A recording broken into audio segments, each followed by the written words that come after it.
Hi, and welcome to the program. If you were with us last time, we covered Zechariah chapter 4, in which we discussed the themes associated with a vision of a golden lampstand.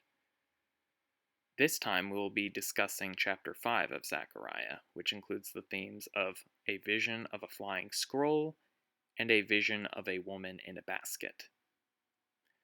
After we finish reading the chapter, I will go over any interpretation behind the meanings within the chapter. I hope you enjoy. Chapter 5, A Vision of a Flying Scroll. Again I lifted my eyes and saw, and behold, a flying scroll. And he said to me, What do you see? I answered, I see a flying scroll. Its length is 20 cubits, and its width 10 cubits. Then he said to me, This is the curse that goes out over the face of the whole land. For everyone who steals shall be cleaned out according to what is on one side, and everyone who swears falsely shall be cleaned out according to what is on the other side. I will send it out, declares the Lord of hosts, and it shall enter the house of the thief, and the house of him who swears falsely by my name. And it shall remain in his house, and consume it, both timber and stones. A vision of a woman in a basket. Verse 5. Then the angel who talked with me came forward and said to me, Lift your eyes and see what this is that is going out. And I said, What is it? He said, This is the basket that is going out. And he said, This is their iniquity in all the land. And behold, the leaden cover was lifted, and there was a woman sitting in the basket. And he said, This is wickedness. And he thrust her back into the basket, and thrust down the leaden weight on its opening. Then I lifted my eyes and saw, and behold, 2 women coming forward. The wind was in their wings. They had wings like the wings of a stork, and they lifted up the basket between earth and heaven. Then I said to the angel who talked with me, Where are they taking the basket? He said to me, To the land of Shinar, to build a house for it. And when this is prepared, they will set the basket down there on its base.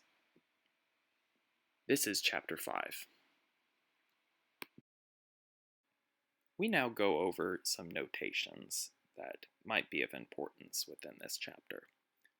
Starting with the flying scroll, firstly, it should be important to mention that any visions usually displayed in biblical context are going to be on the stranger side to any reader, and this is completely normal. So the flying scroll, within here they specify the length and width in cubits, and this is important because it emphasizes the sheer size of this scroll. This is not some small scroll.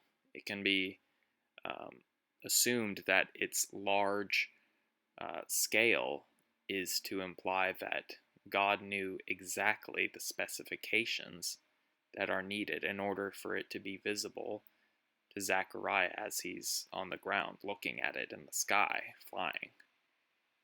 This is up to interpretation, of course, but I believe this to be a great showing of the cunning, or I should say the knowledge of God and his creationist abilities. Next we have the vision of a woman in a basket.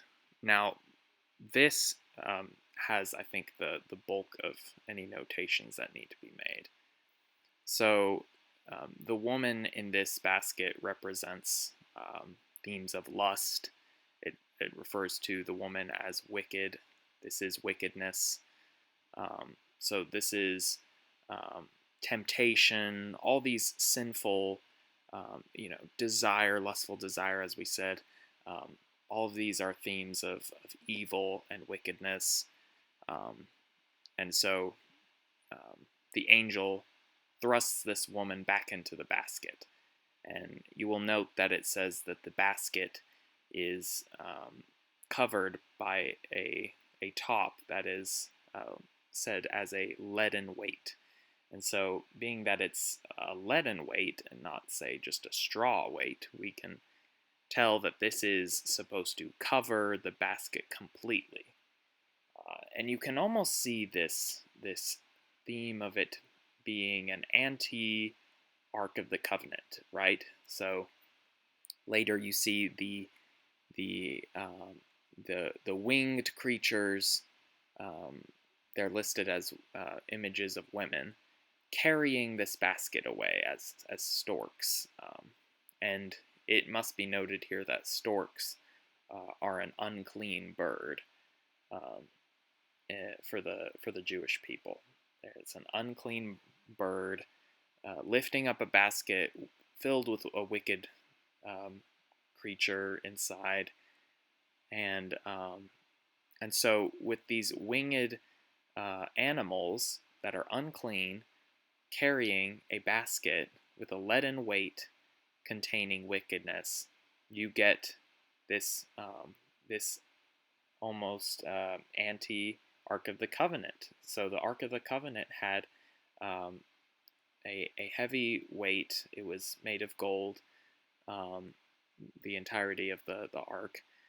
But you get, instead of the containing of God in there, not to say that God was restricted in any way, but you get, instead of all its holiness being inside, all of the wickedness inside. And so this is essentially God casting this evil away, and he sends it to Shinar, which is around the area of Babylon. And so you can tell that you could, if anything, relate this to the casting away of, say, well, there are a number of times that things are cast away in the biblical context. We think of creation, in which Adam and Eve are cast out of the Garden of Eden. Of course, I think a better example, one that shows him really casting away evil, would be with the fallen angels joining Lucifer in hell when they are cast away in that ungodly area, which often themes related to Babylon are associated with ungodliness, away from the promised land. And so this is essentially, I think, the most critical things that need analysis within the chapter.